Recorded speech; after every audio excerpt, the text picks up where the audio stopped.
El Honorable Tribunal Superior de Justicia del Estado de Puebla les da la más cordial bienvenida y a esta conferencia denominada La obligación de no discriminación, que será impartida por el doctor Carlos de la Torre Martínez, del cual leeré una síntesis curricular. El doctor Carlos de la Torre Martínez cursó la licenciatura en Derecho en la Universidad Panamericana, es especialista en Derechos Humanos por el Instituto de Derechos Humanos de la Universidad Complutense de Madrid, especialista en Derecho Constitucional y Ciencia Política por el Centro de Estudios Políticos y Constitucionales en España. Es doctor en Derecho por la Universidad Complutense de Madrid, calificado sobresaliente cum laude por unanimidad en el examen de su tesis doctoral. Ha laborado como asesor de la Comisión Nacional de los Derechos Humanos, investigador de tiempo completo en el Instituto de Investigaciones Jurídicas de la UNAM, oficial de Derechos Humanos de la Oficina del Alto Comisionado de Naciones Unidas para los Derechos Humanos y como colaborador honorífico del Departamento de Filosofía del Derecho, Moral y Política en la Facultad de Derecho de la Universidad Complutense de Madrid. También ha participado como docente, moderador y relator de diversos congresos, seminarios, talleres y diplomados sobre el derecho a la no discriminación, así como jornadas de debate acerca de derechos humanos y multiculturalismo. Dentro de sus publicaciones se encuentra El derecho a la no discriminación en México, La recepción de la filosofía de los valores en el pensamiento jurídico y Memorias del diplomado sobre el derecho a la no discriminación. Doctor, le damos la más cordial bienvenida. Muy bien, gracias, muy buenas tardes a todas y a todos. Antes que nada, una disculpa por la tardanza. Llegué de Guatemala, pensé que iba a ser un poquito menos de tiempo del aeropuerto para acá y con la lluvia y eso fue un poquito complicado. Muchas gracias por la espera y bueno, pues voy a hacer mi máximo esfuerzo para que valga la pena la espera que han hecho la tarde. El tema que me toca abordar es el tema del principio de igualdad y el derecho a la no discriminación. Voy a hacer una muy breve mención de la problemática de la discriminación en general, de algunos de los conceptos y la relación con el principio de igualdad, para después ya entrar, digamos, a la estructura del derecho a la no discriminación. Y después a uno de los problemas más interesantes, me parece, desde el punto de vista jurídico y sobre todo, digamos, de hacer de los operadores de justicia, que es el determinar cuándo una distinción, un trato desigual, constituye realmente una discriminación o no. Entonces, digamos, voy a tratar de ir abordando esos tres puntos. Quienes han podido seguir el curso en línea, pues ya han podido adentrarse en esta problemática del derecho a la no discriminación y a algunos conceptos específicos.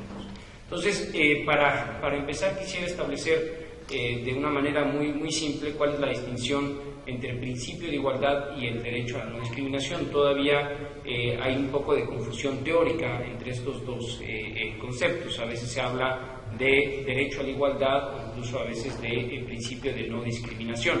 Yo al menos parto del supuesto de que la igualdad es un principio del derecho que se proyecta en el ordenamiento jurídico, mientras que el derecho a la no discriminación es ya un derecho subjetivo o un derecho fundamental.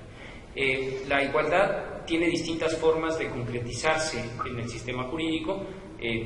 La más conocida por todas y todas es la igualdad ante la ley, la más clásica, que se sitúa sobre todo en una posición de igualdad formal, es decir, todas las personas son iguales ante la ley, independientemente de cuál sea el contenido o la sustancia normativa que esa ley dispone. Por ejemplo, una norma que diga todos y todas son esclavos es un principio que es una norma que respeta el principio de igualdad ante la ley. Mientras se aplique la ley a todos por igual, independientemente de cuál es su contenido, se estaría cumpliendo con ese principio. Esto es, digamos, sobre todo la proyección que se genera en el siglo XIX, cuando se construye el concepto de ciudadanía y se busca romper con los distintos estatus, con los fueros y con la división que hacía el propio derecho, con la distinción que hacía el propio derecho entre personas. Se crea un paradigma nuevo que es el principio de igualdad formal. Este paradigma durante todo el siglo XX se pone en riesgo.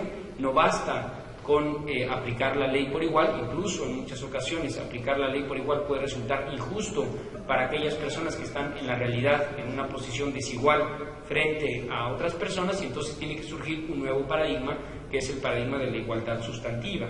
Me parece a mí que ya aquí es donde se sitúa el derecho a la no discriminación, es decir, si entendemos entonces que el principio de igualdad tiene distintas formas de concreción en el sistema jurídico, el derecho a la no discriminación es una de ellas, anclada ya en este nuevo paradigma, que es de finales del siglo XX o mediados del siglo XX, pero sobre todo principios del siglo XXI, donde el derecho a la no discriminación responde a las dos grandes preguntas que plantea la igualdad. Es decir, la igualdad es un concepto siempre relacional. Para entender, para que tenga sentido el concepto de igualdad, tenemos que decir igualdad en qué, igualdad entre quiénes o entre qué. Es decir, si yo menciono esa silla es igual, no estoy diciendo nada, tengo que decir siempre esa silla es igual a otra silla y responder a otra pregunta que es igual en qué. El derecho a la no discriminación y el concepto de no discriminación dan una respuesta rotunda a esta pregunta que plantea la igualdad y responde de manera muy directa: igualdad entre todas las personas y igualdad en derechos. Entonces, digamos, esto es muy sencillo, pero me parece que ya es un paso muy importante entender esta posición. El derecho a la no discriminación entonces plantea igualdad entre todas las personas. ¿En qué? Igualdad en derechos y solamente en derechos. Y ahora voy a tratar, digamos, de ir formando cómo esto se construye ya en un derecho subjetivo y no solamente en un mero principio. Este derecho en el país, digamos, obtiene carta de naturalización con la reforma constitucional que se da en el año 2001. Esta reforma, si ustedes recuerdan, viene, digamos, empujada por el paquete de reformas en materia de los derechos de los pueblos indígenas y, en buena medida, es el resultado del levantamiento zapatista de 1994, es decir, vemos cómo esta transformación jurídica, que me parece que es una de las transformaciones recientes en nuestra Constitución, que ha generado mayores cambios estructurales e institucionales, viene como producto, digamos, de una larga lucha social donde distintos grupos van a ir reivindicando la igualdad de derechos. Digamos, detrás de esta reforma normativa hay toda una historia social y política, por supuesto, encabezada por el movimiento indígena, por la lucha por la igualdad de derechos de los pueblos indígenas en México, pero también, digamos, por el movimiento feminista en particular, por las personas con discapacidad, por el movimiento de personas lésbico, gay, transexuales, que ahora están teniendo precisamente un momento muy importante en su lucha por la igualdad de derechos. También debería decir que este derecho a la no discriminación es el que encuentra mayor protección en el ámbito internacional. Si ustedes hacen un análisis de cuántos tratados, cuántos instrumentos lo protegen, van a ver que son más o menos más de 15, 16 tratados que protegen este derecho. Desde mi punto de vista es el derecho más protegido en el ámbito internacional. Por supuesto, tiene que ver, es uno de los derechos que más se vulneran, pero también que es, digamos, como el derecho bandera o el caballo de batalla que han utilizado los distintos grupos que se han quedado fuera de la protección de los derechos para reivindicar sus derechos. Es decir, cuando la Declaración Universal de los Derechos Humanos en el 48 establece en su artículo primero la norma de todas las personas son iguales en igualdad y derechos, pasando el tiempo, muchos grupos van a decir no basta solamente con predicar la igualdad universal, sino que hay que hacer un reconocimiento específico de derechos, ¿no? Y por eso, por ejemplo, tenemos una Convención de los Derechos del Niño, una Convención para eliminar todas las formas de discriminación en contra de las mujeres, una Convención para eliminar la discriminación racial y, de manera más reciente, una Convención de los Derechos de las Personas con Discapacidad o una Convención que protege a los trabajadores migrantes y sus familiares. Es decir, ha habido un proceso de especificación y particularización donde estos grupos, a partir del derecho a la no discriminación, han reivindicado sus derechos. El fenómeno de la discriminación es complejo. No me va a dar tiempo, digamos, en estos momentos que ahora tengo para desarrollarlo, digamos, a fondo, pero en síntesis, discriminar implica realizar un trato desigual basado en ciertas características y condiciones de las personas, que implica y que tiene como efecto o como resultado limitar o restringir los derechos humanos, los derechos fundamentales de esas personas. Esto ya es, digamos, una definición jurídica de la discriminación. Cuando alguien discrimina, está negándole igual valor a la otra persona. Hay una posición de supuesta superioridad, donde se coloca al otro en una posición de inferioridad, ¿no? Basada en estas condiciones y estas características de las personas, un determinado grupo quiere mantener ciertos privilegios. Detrás de la discriminación hay un factor que no podemos negar, que es un factor de poder. Normalmente se discrimina para mantener un status quo específico de un grupo y para dejar en una posición de desventaja a otro grupo social. Hay varios mecanismos para discriminar, y me parece que las sociedades han ido evolucionando en estas formas, como han ido evolucionando también los rostros que la discriminación ha tenido en la historia. Podríamos citar múltiples ejemplos paradigmáticas de discriminación, como el apartheid en Sudáfrica, por ejemplo, el sistema de castas en la India, el concepto del extranjero en muchos de los países, la esclavitud misma es una institución que niega al otro igual valor y que niega el derecho a la libertad. Incluso llega al extremo de cosificar a las personas, de negarle el ser persona y entenderlas como cosas. El genocidio, por ejemplo, es la forma más extrema de discriminación, que es el exterminio total o parcial de un determinado grupo por razones de raza, etnia y ideas políticas, ¿no? Digamos, así podría yo seguir en la historia, pero también en el presente. En el presente encontramos otras muchas formas de discriminación. La discriminación que sufren, por ejemplo, las mujeres en el tema de lo laboral. Un ejemplo muy específico es la cantidad de horas que hoy en día trabajan las mujeres en México en relación con el hombre, tomando en cuenta no solamente el trabajo que se hace profesional, sino también el trabajo en el hogar, y cómo hay una carga muy desbalanceada en las tareas que realiza un sexo y otro. Pensemos, por ejemplo, en la tasa muy alta todavía de personas con discapacidad que no tienen acceso a la escuela, que no tienen acceso a fuentes de trabajo.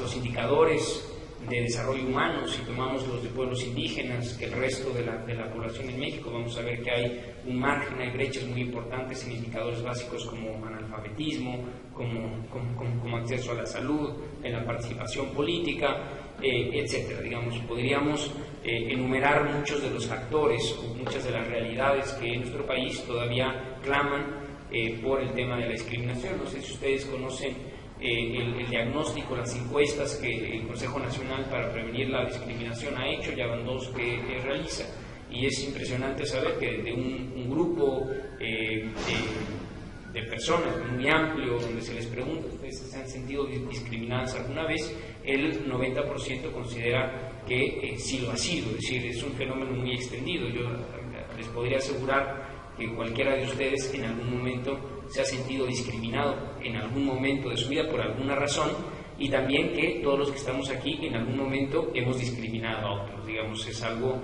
que está tan cercano a las personas que incluso hay algunas personas que han dicho que es algo connatural al ser humano, digamos, esta idea de que los seres humanos somos gregarios, creamos grupos y nos definimos a partir de negar o establecer diferencias con el otro.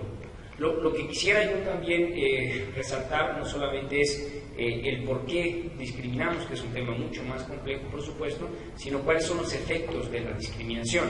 En principio, claro, cuando se discrimina a otro se le niega derechos, pero también el negar derechos implica engrandecer, fortificar, digamos, esas desigualdades que existen, implica la exclusión, implica la marginación de los grupos, implica incluso un sistema también pues de explotación, se podría decir. Hay una autora norteamericana, Iris Marion Young, que ya ha desarrollado esta teoría de las 5 caras de la opresión y va explicando cómo a partir del fenómeno de la discriminación se van adoptando, digamos, esos distintos rostros. Hay un tema, por ejemplo, que es el imperialismo cultural, ella llama, ¿no? Cómo un determinado grupo logra transmitir que su forma de entender el mundo, que su cosmovisión es la única y es la que debería de privar, dejando fuera otras formas de entender al mundo que resultan ser marginales o negadas. Incluso los efectos de la discriminación, en último término, llevan al olvido, digamos. Hay grupos de la población, sectores sociales, segmentos sociales que están incluso olvidados, ¿no? Yo pienso siempre en las personas con una discapacidad mental que están en los psiquiátricos, ¿no? O que están en las calles de nuestras ciudades, que van caminando, que van andando. No hay políticas públicas para ellos, no hay atención, no hay programas, no hay nada, es decir, simple y sencillamente están olvidadas, ¿no? Entonces, los efectos de la discriminación pueden ser realmente muy graves. Una sociedad, además, en los que la discriminación es extendida, no hay forma de hacer cohesión social. Es una sociedad que va a presentar múltiples tensiones, es decir, entre más desigual y más brechas exista entre las personas, se van creando mundos paralelos y entonces es difícil llegar a entendimientos comunes entre la sociedad. Digamos, esto es algo que se ha desarrollado bastante en América Latina a partir de este concepto que mencionaba, el de cohesión social, y también donde se levantan serias alarmas de la dificultad de construir democracia, por ejemplo, en países tan desiguales y tan discriminatorios, ¿no? Entonces, a veces tendemos un poco a banalizar la discriminación pensando que se discrimina porque se le vio feo a alguien, porque se le dijo una mala palabra, porque hay una burla, un chiste. Eso es discriminar, por supuesto, pero hay que pensar que eso solamente es la punta del iceberg y que detrás de todo ello hay una situación de serias injusticias sociales, ¿no? Estoy hablando sobre todo de una discriminación de tipo estructural. Habría, digamos, 3 niveles de discriminación: la discriminación de tipo personal, la discriminación de tipo institucional y finalmente la discriminación de tipo estructural, que es aquella cuando ya la estructura de una sociedad está articulada de tal manera que ciertos grupos sistemáticamente se ven vulnerados en sus derechos, ¿no? Por ejemplo, pensemos en las oportunidades que tiene un niño que nace en una zona urbana de un nivel social medio alto, que tiene acceso a una escuela privada, por ejemplo, que nace en la delegación Benito Juárez en la Ciudad de México, que es considerada por las Naciones Unidas como el municipio, o la delegación en este caso, con el índice de desarrollo humano más alto. Comparemos la historia de ese niño con un niño que nace hoy en México, en Guerrero, en el municipio de Metlatono, que es considerado como el municipio de más bajo desarrollo humano, que nace en una familia pobre, rural, indígena. Veamos un poco qué tipo de oportunidades tiene. Claro, ¿quién es responsable de que el niño que nace en Metlatono no tenga acceso a una educación de igual calidad que el niño de la ciudad, que no tenga acceso a una alimentación adecuada, que no tenga acceso a un servicio médico adecuado? Pues es difícil establecer quién es responsable. Nadie toma una decisión y dice ese niño está condenado a no tener oportunidades. Tampoco nadie dijo, este niño va a tener más privilegios que el otro. Es el sistema mismo, ¿no? Es decir, el sistema mismo es el que va definiendo y va estableciendo esas estructuras. Romper esas tendencias es complejo, y aquí la pregunta un poco en este ámbito más jurídico es qué tanto el derecho puede intervenir para frenar o para romper esas inercias que generan una discriminación estructural. Digamos, estoy tratando de plantear, antes de entrar a la explicación más jurídica, los retos de poder entender, digamos, qué tanto poder emancipatorio de alguna manera tendría el derecho a la no discriminación cuando estamos frente a este tipo de discriminación estructural, ¿no? Entonces ahora es un poco a lo que quiero volver. Parto otra vez de la definición jurídica de la discriminación. O sea, para estar frente a un acto de discriminación relevante para el derecho, tenemos que tener entonces 3 elementos. Un trato desigual, eso es fundamental, puede ser excluir a alguien, puede ser dar un privilegio a alguien y no a otros, puede ser hacer algún tipo de distinción normativa, algún tipo de distinción en la política pública, pero al final siempre es tratar desigual a distintas personas. En segundo lugar, la segunda, digamos, requisito que tiene que haber es que ese trato desigual esté basado en algunas de las condiciones o características de las personas, como el sexo, la raza, las capacidades físicas, el estatus migratorio de esas personas, las ideas políticas, la religión, la orientación sexual y muchas de las causas que están enumeradas tanto en la Constitución mexicana, en la Ley Federal para eliminar la discriminación, pero también en los tratados internacionales. Estas causas, estas condiciones se llaman motivos prohibidos, ¿no? Es decir, motivos por los que se prohíbe hacer una distinción. También en el curso hemos utilizado bastante este término. Hay otra forma de denominarlas, que son causas sospechosas, ¿no?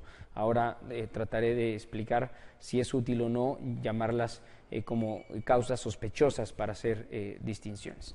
Pero podemos estar ante un trato desigual basado en algunos de estos motivos y no estar frente a una discriminación relevante para el derecho. Digamos, por ejemplo, si una persona tiene una novia o un novio y se entera que es judía y decide no casarse con ella, hay un acto de discriminación desde el punto de vista ético, pero no hay un acto de discriminación desde el punto de vista jurídico. No podría ir la persona con la que no se van a casar a reclamar a un tribunal que obliguen a esa persona a casarse porque la está discriminando. ¿Por qué no es relevante para el derecho? Porque falta la tercera condición, que es que restrinja un derecho humano o un derecho fundamental, y no existe hasta ahora un derecho a casarme con quien yo quiero, ¿no?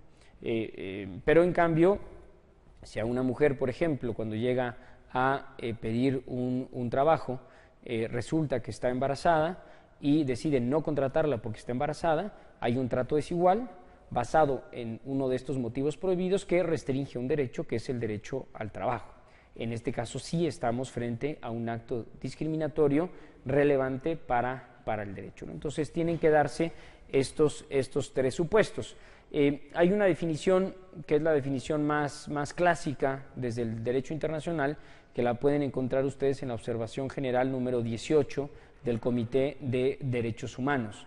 Se las voy a leer de una manera muy rápida. Dice: cualquier distinción, exclusión, restricción o preferencia basada en motivos tales como la raza, el color, el sexo, el idioma, la religión, la opinión política, el origen nacional o social, la propiedad, el nacimiento o cualquier otro estatus mediante el cual se tenga el propósito o se produzca el efecto de anular o disminuir el reconocimiento, el goce y el ejercicio de todas las personas en pie de igualdad de todos los derechos y libertades. Si se dan cuenta, esta definición, que es la más reconocida universalmente, tiene esta estructura de estos 3 escalones, ¿no? Si analizamos el artículo primero constitucional, también se va a encontrar una definición muy similar que tiene estos 3 elementos. Una cuestión muy importante es que cuando hay una lista de estas condiciones, sexo, raza, religión, siempre en todos los instrumentos se menciona o cualquier otro. Es decir, estamos frente a una lista abierta y no una lista cerrada. Esto es importante porque ha habido varios casos que se han llevado, por ejemplo, ante el Comité de los Derechos Humanos o ante la Corte Europea de los Derechos Humanos, donde se presentan algunas condiciones que no estaban contempladas originalmente dentro de este catálogo. Ustedes, si hacen un repaso a distintas constituciones en el mundo, van a encontrar algunas muy limitadas, que solamente protegen 3 o 4, hasta algunas constituciones muy amplias. Y podría decir que incluso han ido evolucionando o ampliándose. Por ejemplo, en la Carta de Niza de la Unión Europea, hoy está prohibido explícitamente hacer una distinción por las condiciones genéticas de las personas. Eso, cuando la Declaración Universal del 48 se estableció, todavía era muy difícil que se pensara que en un futuro se podía hacer un tipo de discriminación por las condiciones genéticas. Hoy, por ejemplo, cuando se contrata un seguro médico y una persona queda excluida porque tiene una mayor propensión a generar un cáncer, por ejemplo, si el seguro no la contrata, podría, bajo este supuesto, habría que analizar el caso concreto, estar frente a un acto también discriminatorio, ¿no? Entonces, estas condiciones son siempre abiertas. Por ejemplo, la Corte Americana de los Derechos Humanos, en una sentencia muy reciente, acaba de analizar si la orientación sexual de las personas también es considerada como una cláusula sospechosa o como una condición por la cual no se puede establecer distinciones legales, ¿no? También la Suprema Corte de Justicia de la Nación, con el caso de las parejas de hecho o el reconocimiento de las sociedades conyugales entre personas del mismo sexo, también ha entrado a esta discusión. Es más fácil en el caso mexicano porque la Constitución explícitamente reconoce como cláusula prohibida discriminar por la orientación o la preferencia sexual de las personas, ¿no? Bien, otros conceptos que creo que son importantes es, por ejemplo, la distinción entre la discriminación directa y la discriminación indirecta. A medida que se van creando instrumentos para combatir la discriminación, por ejemplo, esto se puede ver muy claro en Europa, van generándose también mecanismos más sutiles de discriminar a las personas, donde las normas o las conductas o las políticas ya no son abiertamente discriminatorias, es decir, hoy es difícil encontrar, por ejemplo, una provisión que diga está excluida una persona de color o una persona islámica, digamos, para tener acceso al sistema de salud. Todavía se puede ver, pero ya no tanto, y entonces se van utilizando formas más sutiles que no hacen explícita la discriminación. Entonces, estas provisiones, por ejemplo, la propia Constitución, si la vinculamos con la ley federal para prevenir y eliminar la discriminación, prohíben tanto aquella discriminación que tenga por objeto discriminar como aquella que tenga por efecto discriminar. Así, de esta manera, nuestro sistema jurídico está prohibiendo ambos tipos de discriminación, la directa y la indirecta. La indirecta, repito, es aquella que donde no es explícito que se discrimina, pero aplicando una norma, una política a una situación concreta, resulta que ciertos grupos de personas quedan excluidas. Por ejemplo, hay un caso en Hungría muy famoso donde había una provisión en los servicios de salud pública donde se establecía como norma que los médicos debían de recomendar el aborto a aquellas mujeres que no superaran una determinada dimensión en su estructura pélvica. En principio, la norma no es neutral, establece la misma provisión para todas las mujeres, no está basada en ninguna de las condiciones prohibidas, pero una organización empezó a detectar que había incrementado el número de abortos entre las mujeres de origen rumaní, es decir, mujeres que habían migrado, que eran gitanas, estaba incrementando el número de abortos. se dieron cuenta que la estructura pélvica de estas mujeres generalmente no superaba ese mínimo establecido por las normas, mientras que en el caso de las mujeres húngaras de origen eslavo sí lo hacía. Entonces, lo que la norma al final estaba buscando era disminuir la natalidad e incrementar los abortos entre las mujeres gitanas. Era una norma que explícitamente no lo hacía, pero que aplicada a la realidad sí lo hacía. Entonces, digamos, hay que tener cuidado también con la discriminación indirecta, y cuando hay una distinción, aunque no sea explícita, como operadoras y operadores de justicia, hay que tratar de entender el contexto, los efectos, y tratar de establecer cuál puede ser la intencionalidad última en esas normas. Otra distinción muy básica es la discriminación de jure y de facto.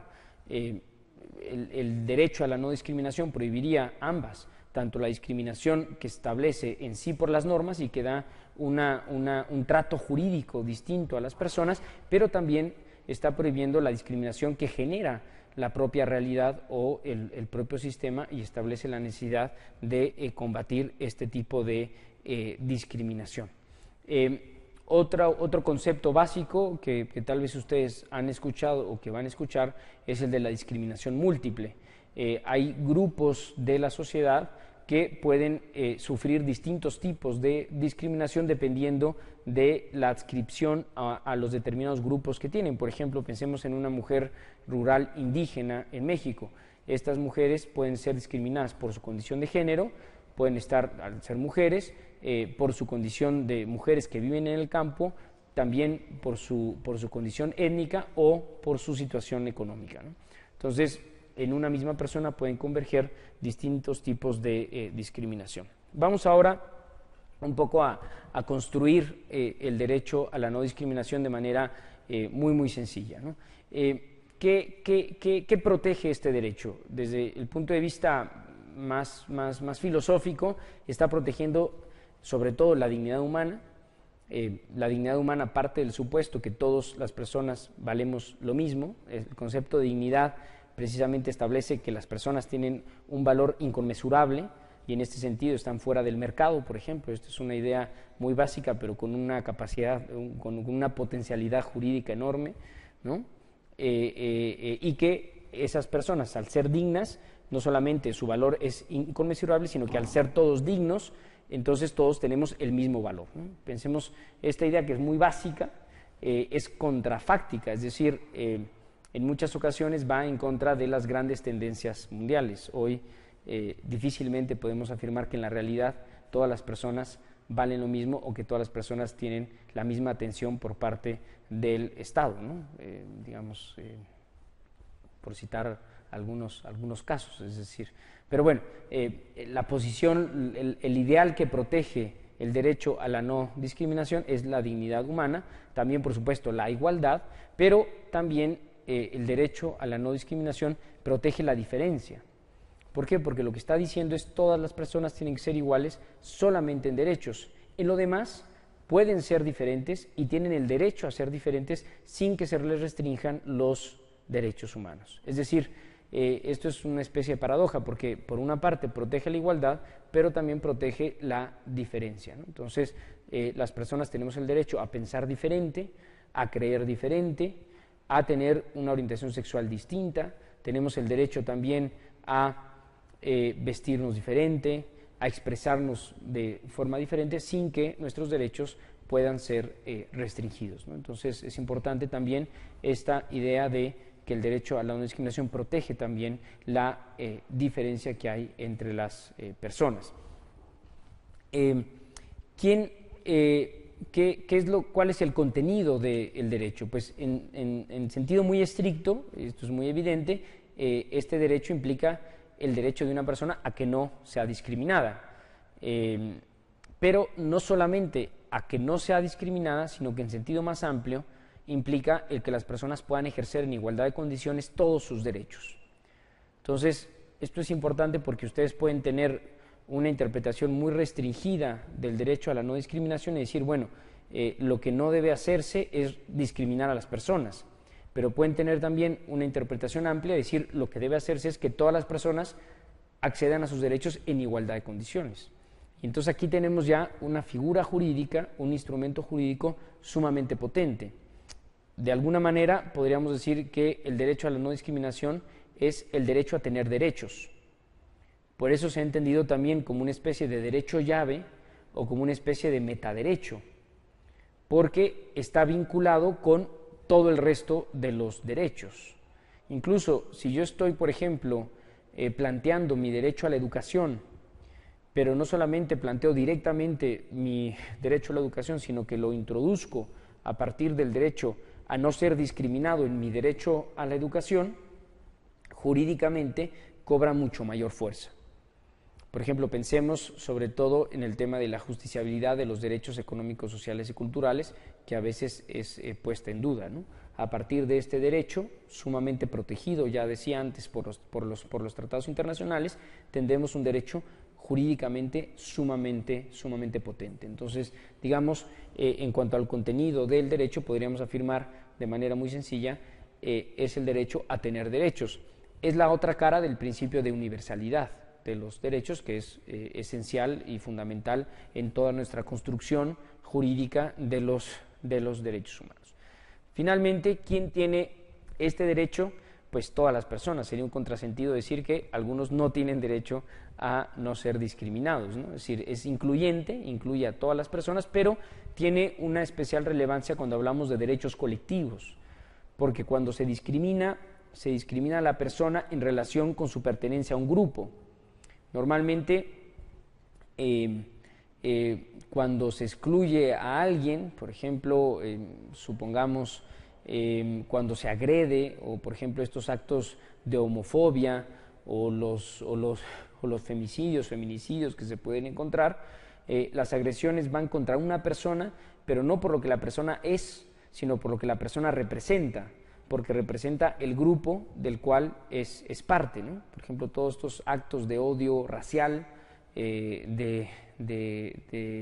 actos de xenofobia que se pueden ver, es este acto no contra la persona, sino contra el grupo. El grupo al final queda también afectado. Entonces, para la protección de derechos colectivos, el derecho a la no discriminación también cobra un sentido especial. Por ejemplo, algunos de los casos que ha recibido el CONAPRED fue, por ejemplo, uno, recuerdo ahora, de una publicidad de un desodorante en la Ciudad de México, donde en el metro se ponía usa desodorante tal para que el metro no huela a indios verdes, ¿no? Haciendo alusión a la parada de metro de Indios Verdes. No sé si alguien ha estado en la parada de metro de Indios Verdes, que es muy populosa, siempre está llena de gente, a ciertas horas del día es difícil poder respirar ahí, y entonces claro, ponían indios y con letra más pequeña decían verdes, ¿no? Entonces claro, era una connotación que llamaba la atención, que tenía un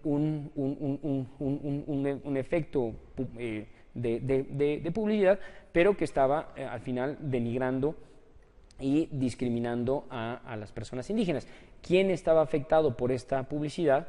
Pues no era una sola persona, sino que eran al final las personas indígenas que podían verse reflejadas y sentirse denigradas, discriminadas, menospreciadas con ese tipo de anuncios, ¿no?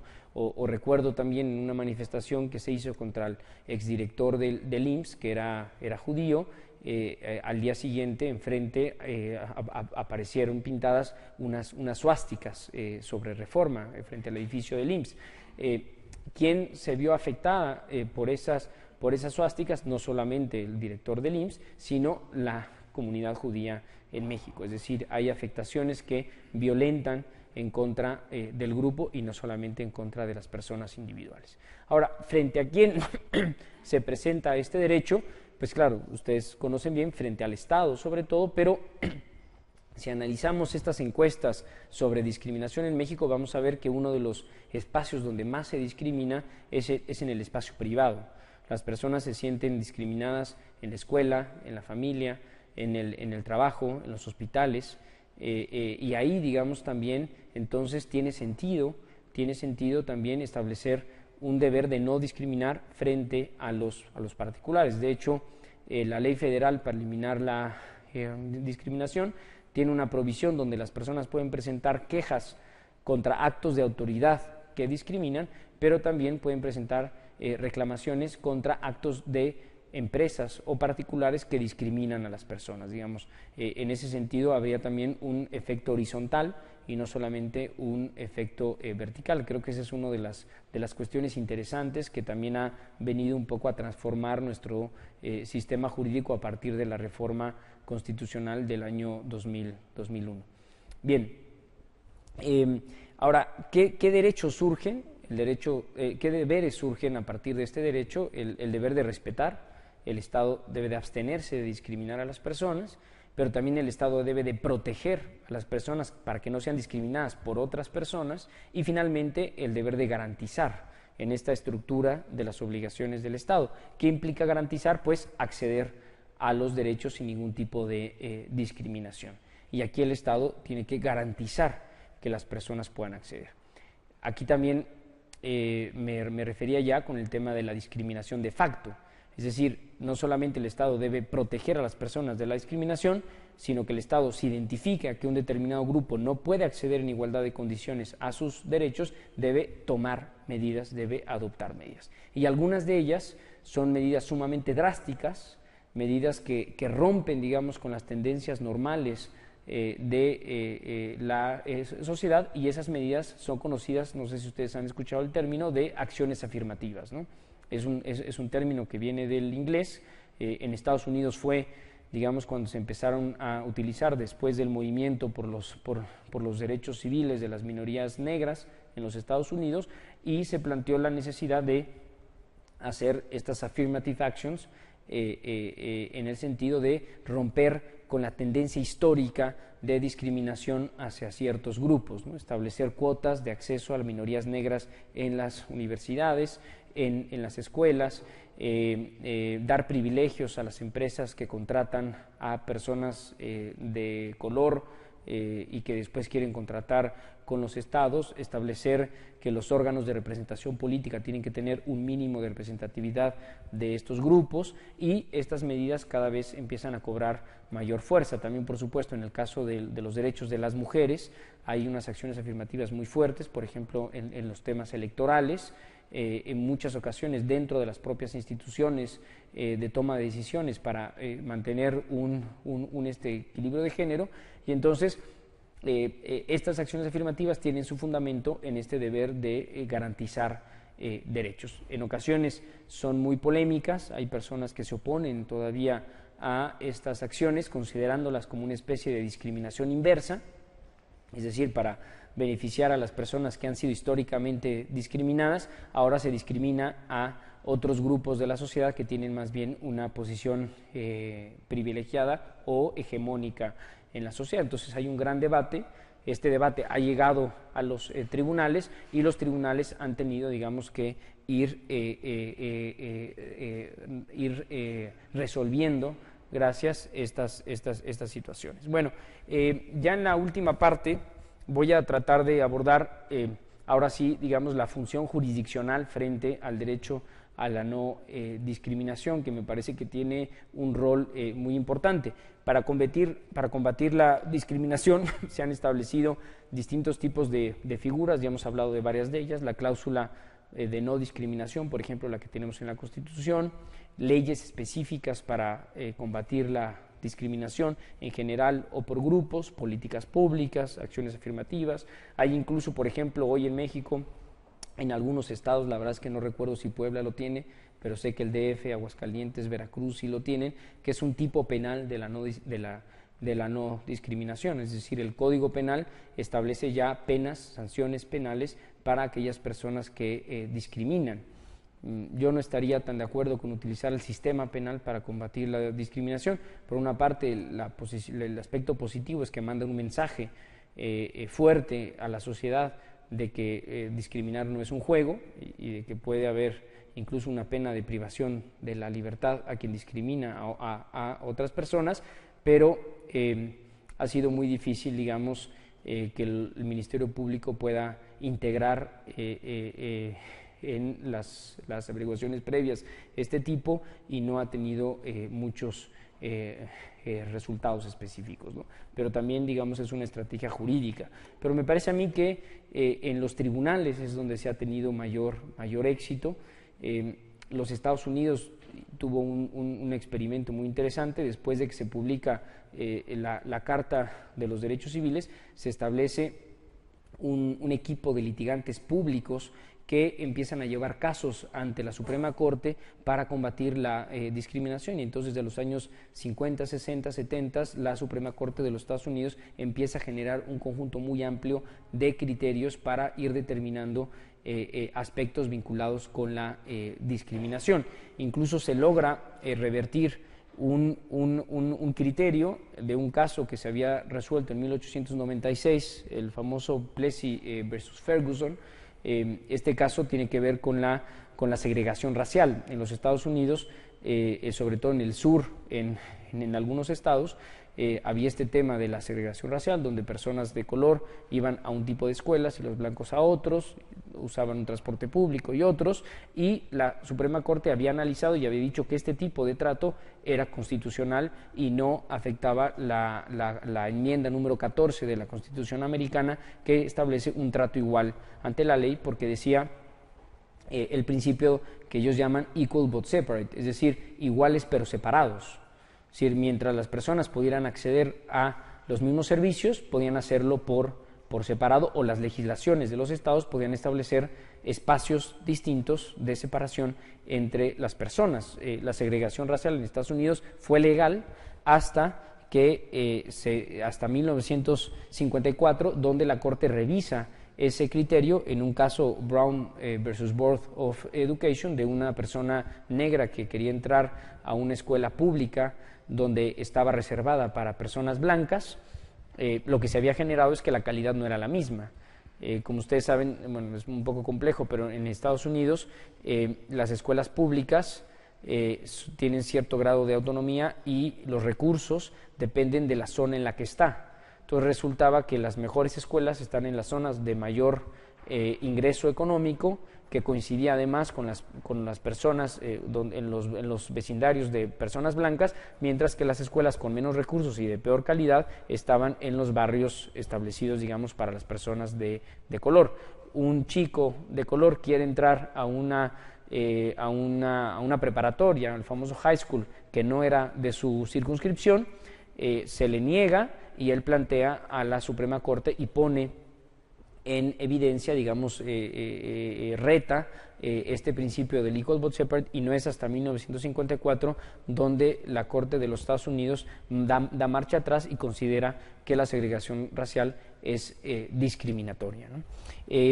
Ha habido otros criterios interesantes, como establecer que la carga de la prueba se revierte en contra de quien comete el acto de discriminación. Es decir, uno de los principales problemas cuando estamos frente a un caso de discriminación es cómo probar que el motivo por lo cual se toma una decisión es por motivos discriminatorios. Por ejemplo, yo les decía antes que cuando una mujer embarazada llega a pedir un empleo y no es contratada, el patrono puede decir que es porque no cumplió con los requisitos, porque no tenía el mismo nivel académico o profesional o experiencia que la persona que finalmente contrataron, y entonces es muy difícil realmente probarlo. No sé si recuerdan una película que se llama Filadelfia, con Tom Hanks, y es una película un poco viejita, que él es un abogado, es gay, y cuando se enteran los socios de la firma de abogados que es gay, él iba, digamos, subiendo y era una persona muy reconocida en su trabajo, lo empiezan a marginar hasta que finalmente lo despiden, y él inicia toda una batalla jurídica para demostrar que lo que se hizo fue un acto discriminatorio. Claro, para él probar que la decisión que toman los socios de la firma es por ser gay es sumamente complicado. Entonces, lo que hace la jurisprudencia de los Estados Unidos es que revierte la carga de la prueba, y quien tiene que demostrar que no discriminó es quien aparentemente, presuntamente discrimina, ¿no? Bien, hay otro concepto que fue desarrollado por la jurisprudencia de los Estados Unidos, que es el tema de las necesidades de negocio. Esto tiene que ver mucho con el tema de la contratación. Muchos de los casos de discriminación los vamos a encontrar en el ámbito del empleo. Por ejemplo, hay ciertos tipos de negocio que requieren a personas con ciertas características específicas. Cuando estas características pueden ser discriminatorias o no. Por ejemplo, hay un ejemplo muy burdo, no sé si recuerdan, ahora ya no sucede, pero yo cuando estaba todavía en la universidad había anuncios en los periódicos que decía necesitamos a un ingeniero, un arquitecto, un abogado que no sea de la UNAM o del Poli, por ejemplo, ¿no? Que era un absurdo, o que no sea de tal universidad. Claro, eso es un acto de discriminación.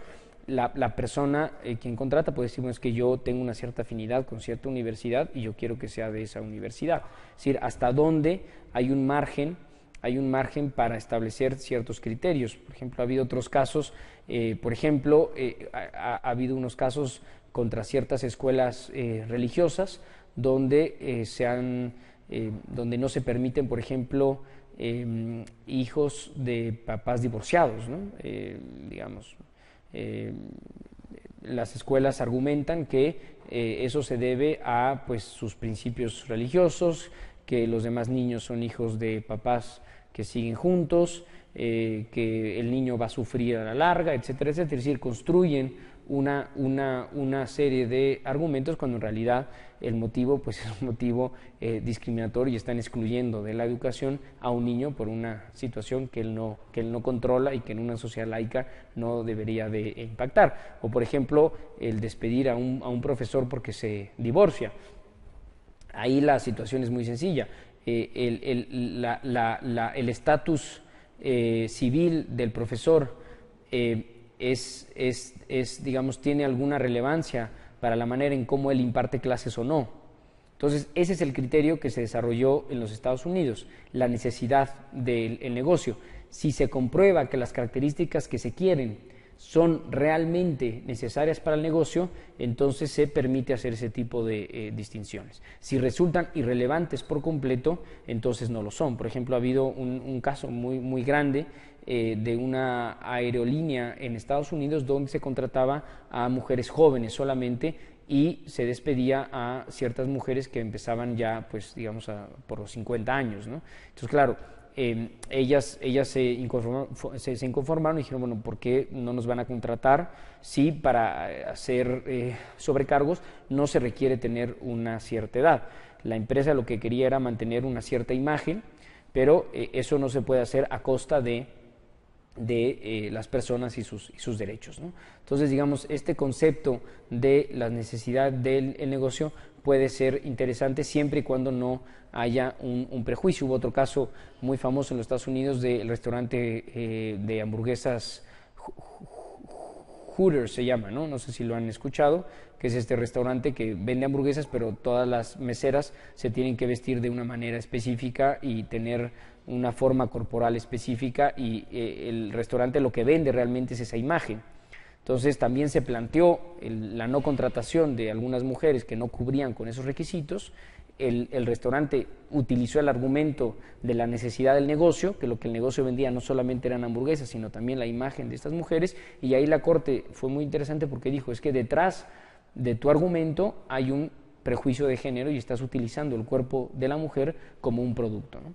Entonces, de esa manera entendieron que también había un prejuicio, había un sesgo de género discriminatorio y negaron, digamos, y le dieron la razón a las mujeres. Bueno, vamos ahora a uno de los problemas centrales en el tema de la aplicación del derecho. Es decir, podemos estar en casos donde se establece una distinción por estos motivos, pero aún así que se restringen derechos, pero aún así no estar frente a un acto discriminatorio.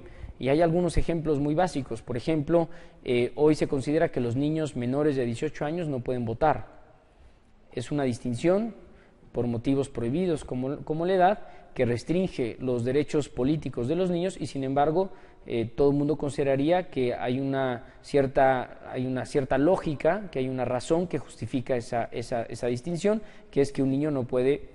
Yo lo pongo en duda un poco, sobre todo hoy, si los niños a los 16 o a los 14 o a los 15 años ya están muy adelante, yo creo que un niño de 15 y 16 años hoy en día podría tomar una decisión así.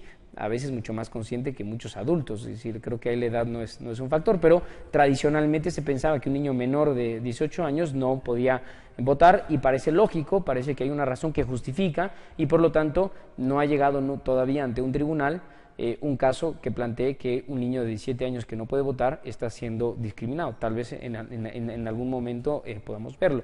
O por ejemplo, la prohibición de los militares a hacer huelga, ¿no?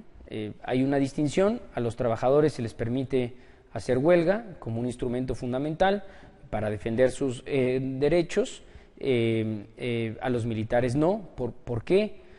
Bueno, hay un tipo de consideraciones que podría decir, bueno, pues porque un tema fundamental en el ejército es la jerarquía, es la disciplina. Imagínense si se está en una guerra, que los soldados hagan huelga en la guerra, etcétera, etcétera. Es decir, podríamos encontrar razones. Entonces, estamos frente a una distinción que restringe derechos, pero hay una justificación que permite establecer que esa distinción no es discriminatoria. Entonces, lo que los tribunales en distintos países y también tanto la Corte Europea como la Corte Americana han dicho es que hay una discriminación cuando la distinción es irracional o cuando no es razonable. Y esto se le ha denominado el test de razonabilidad. Entonces, lo que los tribunales hacen frente a una distinción es precisamente aplicar un test de razonabilidad a la distinción. ¿En qué consiste este test? Lo primero es un concepto que es interesante que se llama también el escrutinio estricto. Esto ya lo ha establecido, por ejemplo, la Suprema Corte en México, ¿no? Cuando un operador de justicia, una operadora de justicia, identifican que el legislador o el ejecutivo, en base a una política pública, alguna medida, establece una distinción basada en estos motivos prohibidos, se debe de prender un foco rojo y decir, cuidado, hay una distinción que puede ser discriminatoria o que en principio es discriminatoria y que solamente deja de ser discriminatoria si hay una razón de fondo. En Estados Unidos le llaman un compelling interest, digamos un interés que nos compele, un interés que nos logra demostrar, y solo así entonces no estamos frente a una distinción discriminatoria. Entonces lo primero que habría que hacer para aplicar este test es un escrutinio estricto, es decir, no dejar pasar cualquier distinción. Vamos a ver ahora en un momento cómo la Suprema Corte se ha movido de dejar un margen muy abierto al legislador para establecer distinciones y cada vez ha ido acotando, ha ido vedando este margen de discrecionalidad del legislador para establecer que algunas distinciones están vedadas por la Constitución. El legislador, ustedes saben, el derecho puede hacer distinciones, incluso debe hacer distinciones, siempre y cuando establezca supuestos jurídicos distintos. Si una persona se ubica en ese supuesto jurídico que es distinto al otro, entonces no necesariamente es discriminada. Desde la visión formal de la ley, pues el margen es sumamente amplio para el legislador y el legislador puede establecer todo tipo de distinciones que quiera. Por ejemplo, antes se hacían distinciones entre los hijos nacidos dentro del matrimonio y los hijos fuera del matrimonio, y se entendía que el legislador, el Código Civil, podía hacer este tipo de distinciones sin ningún tipo de restricción. Hoy en día nos parecería ya que es absurdo, que es discriminatorio establecer un estatus jurídico distinto si los niños nacen dentro del matrimonio o fuera del matrimonio. ¿Por qué? Porque se ha ido acotando esta posibilidad que tienen los legisladores de hacer distinciones. Entonces, ¿cómo determinar si una distinción es razonable o no? Lo que los tribunales han hecho es utilizar dos conceptos. Uno es el concepto de fin legítimo y el otro es el concepto de proporcionalidad. Es decir, ¿cuál es el fin que esa distinción intenta alcanzar? Si el fin es legítimo o no. Si el fin es espurio, o sea, el fin no nos convence, no tiene un sustento fuerte, entonces hay una discriminación. Si el fin es legítimo, entonces estamos frente a una distinción válida para el derecho. La pregunta siguiente es cómo establecer un fin legítimo. Lo que los tribunales han hecho es fines protegidos por las constituciones o fines protegidos por los tratados internacionales. A veces no es tan claro. Por ejemplo, la seguridad nacional. uno de los primeros casos donde se empieza a utilizar este test de racionalidad fue otra vez precisamente en los Estados Unidos, en medio de la guerra, donde se establece una decisión donde todos los descendientes, ciudadanos americanos descendientes de alemanes y de japoneses no pueden circular libremente por el territorio de los Estados Unidos, y se establece, digamos, un cierto límite del cual no pueden salir. Una persona de origen japonés, ciudadano americano, plantea un caso ante la Corte de los Estados Unidos diciendo que se estaba restringiendo su derecho a la libertad de circulación en base a su origen nacional. La Corte establece, bueno, ¿por qué? ¿Cuál es el objetivo de esa medida? Y llega a la conclusión de que está en medio de la guerra, el enemigo es Alemania y Japón, y por lo tanto hay un fin legítimo que es la seguridad nacional, ¿no? Entonces, en ese sentido justifica esa medida, y la medida resulta ser ya no discriminatoria. Hoy en día, por ejemplo, ustedes conocen, nuestra propia Constitución establece un trato para personas vinculadas al crimen organizado, una especie de derecho más débil, ¿no?, de protección de garantías débiles frente a alguna persona imputada no vinculada a un crimen organizado, y una de las figuras es el arraigo. Habría una pregunta, por ejemplo, si la figura del arraigo puede constituir un trato desigual, y entonces habría que entrar a una argumentación de si hay un fin legítimo o no. Un caso interesante, por ejemplo, en España, en plena crisis, no esta crisis, sino la crisis de los años 80, donde también había un nivel de paro, de desempleo entre los jóvenes muy alto, se estableció una ley de jubilación temprana. Entonces se obligaba que todas las personas mayores de 60 años tenían que ser pensionadas, o sea, se jubilaban con una pensión, aunque ellos quisieran seguir trabajando. Hay una distinción por motivos de edad, donde se le restringe el derecho al trabajo a las personas. Se plantea el caso ante la Corte de Constitucionalidad Español, y la Corte define que en ese momento de crisis, de desempleo, donde muchos jóvenes estaban fuera de la actividad laboral, tenía que haber este tipo de medidas para abrir espacio a los jóvenes para que se insertaran en el trabajo, y por lo tanto había un fin legítimo que justificaba esa distinción. En otros casos se ha argumentado el fin legítimo, pero los tribunales han determinado que no hay tal fin legítimo. Por ejemplo, hay un caso en Inglaterra que conoció la Corte Europea, donde había una medida donde se establecía que los migrantes del norte de África podían traer a sus mujeres a vivir a Inglaterra una vez que ellos ya tuvieran un permiso de estancia en Inglaterra, pero no permitía a las mujeres que tenían ese permiso de traer a sus esposos. Había otra vez un trato desigual por motivos de género. Lo que el gobierno inglés de la Gran Bretaña argumentó es que era para proteger a los trabajadores ingleses, porque mientras las mujeres no venían a trabajar, los hombres venían a trabajar y a tratar de ocupar puestos o empleos, y eso implicaba pues una desventaja, o digamos hacer mayor presión en el poco empleo que había en ese momento. La Corte Europea de los Derechos Humanos hace una investigación más profunda y determina que en base a estadísticas la gran mayoría de los hombres que llegaban a trabajar a Inglaterra, al haber una tradición de comerciantes, llegaban a abrir negocios y no llegaban a ocupar puestos de trabajo. Entonces consideró que este presunto fin legítimo que argumentaba el gobierno no era válido. Ese es un ejemplo, digamos, de cómo no es. Hay fines legítimos que pueden ser considerados como no válidos. En un caso un poquito más complicado, en Austria, había una provisión en el Código Penal que penalizaba las relaciones homosexuales entre un mayor de 18 años y un menor o una menor de 18 años, pero no lo hacían en relaciones heterosexuales de un mayor de 18 años y un menor. Había una distinción también.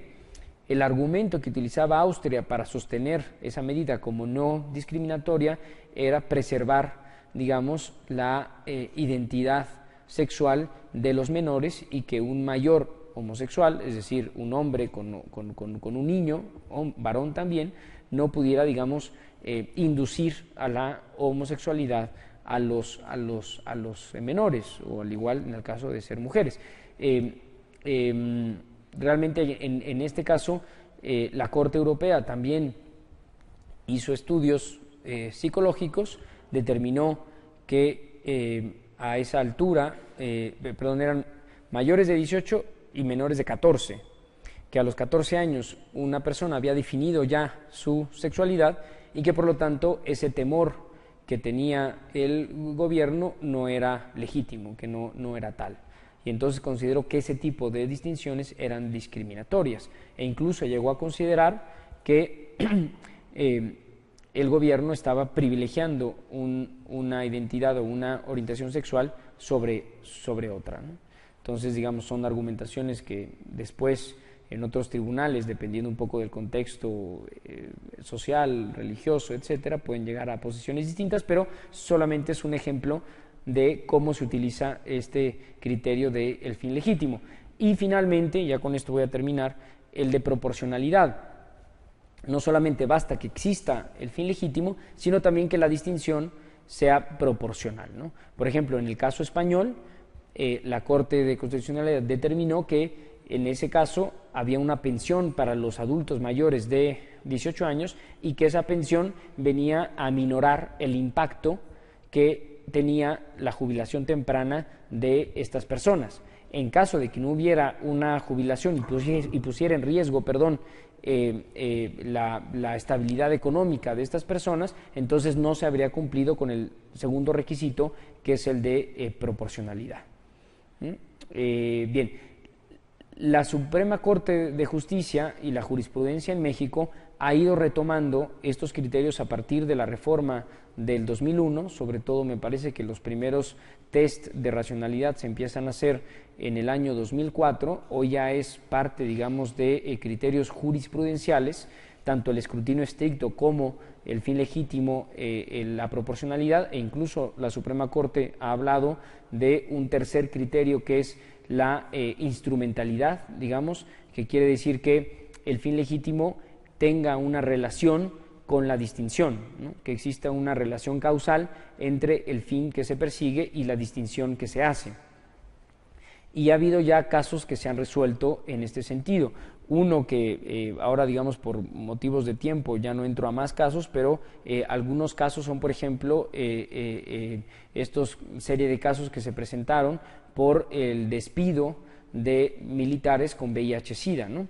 La ley del ISFAM establecía que uno de los motivos para dar de baja a un militar era que fuera portador de VIH-Sida.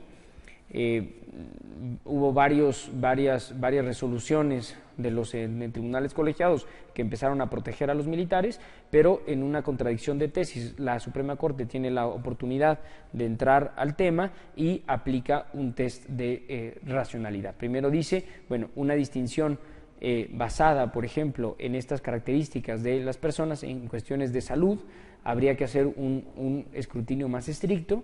Establece cuál es el fin legítimo de esta medida. De alguna manera lo que buscaba es que la persona ya no puede poner en riesgo a otros elementos del ejército si es cero positivo o si tiene el VIH, y que es una persona que ya no aporta, se decía así, a la institución militar. La Suprema Corte considera que realmente no es así, que una persona con VIH no es muy difícil, digamos que las posibilidades de contagio son mínimas y se pueden reducir a cero si se toman las precauciones, y que una persona con VIH que además es tratada de forma adecuada puede desempeñar una vida normal y seguir siendo funcional para el ejército, ¿no? Entonces utiliza aquí el criterio de fin legítimo y también hace un análisis de la proporcionalidad y el impacto que tenía en las personas, porque ser dadas de bajas del ejército no solamente implicaba perder el trabajo, sino también perder el acceso a la seguridad social, y entonces ya perdían el tratamiento que tenían que tener por ser seropositivas, pero también los familiares, en caso de estar infectadas, también perdían ese derecho. Entonces la Corte establece que esta distinción es discriminatoria, que no tiene un fin legítimo y que resulta ser desproporcional para el ejercicio de los derechos de las personas. En un caso más reciente, una acción de inconstitucionalidad contra una legislación en Jalisco, que establecía también como un motivo para separar del cargo a una persona del ayuntamiento que sufriera una incapacidad permanente.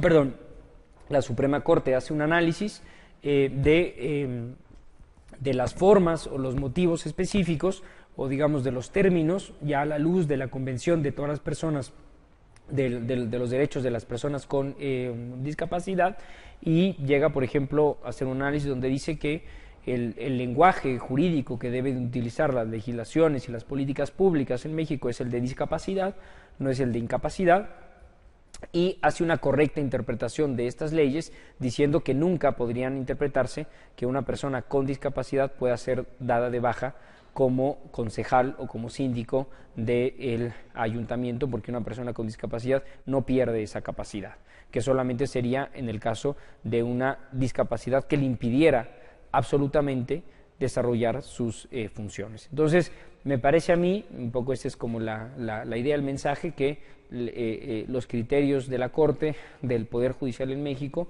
cada vez, hace ya digamos como a partir de hace casi 6, 7 años, empiezan a introducir más este concepto que resulta muy positivo, muy útil para acotar el nivel de discrecionalidad y de subjetividad que pueda haber en estos casos de discriminación, que pueden resultar en algunas ocasiones muy subjetivos, quien considera que sea discriminación y quien considera que no hay discriminación.